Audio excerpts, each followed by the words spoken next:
इस प्रश्न को आपको बिल्कुल भी सॉल्व करने की आवश्यकता नहीं है, सीधा ही आप इस प्रश्न का आंसर ऑप्शन से ही दे सकते हैं। कैसे दे सकते हैं, ध्यान समझिए। हम यदि इस क्वेश्चन को पढ़ते हैं तो यहाँ पर क्या होता है कि यहाँ पर बोला गया है कि दी गई आकृति में 3 समांतर रेखाओं को एक तिर्यक रेखा द्वारा काटा गया है।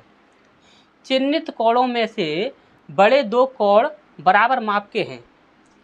बड़े कोण का छोटे कोण से अनुपात 7:3 है। बड़े कोण का मान क्या होगा, ये हमसे यहाँ पर पूछा गया है। हमने बोला कि बड़े कोण का छोटे कोण से यहाँ पर हमसे पूछा अनुपात दिया गया है और बड़े कोण का हमसे यहाँ पर मान पूछा गया है। हमने बोला बड़ा कोण है कौन सा, तो आप बोले सर बड़ा कोण ये वाला है।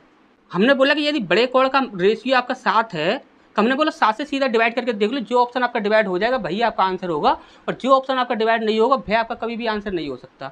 ये प्रश्न आपका एनटीपीसी ने 2021 में पूछा था। अब यहाँ पर देखिए, यहाँ पर हमने बोला कि 7 से क्या 18 डिवाइड हो जाएगा, आप बोलोगे सर बिल्कुल नहीं होगा, तो ये भी हमारा आंसर नहीं होगा।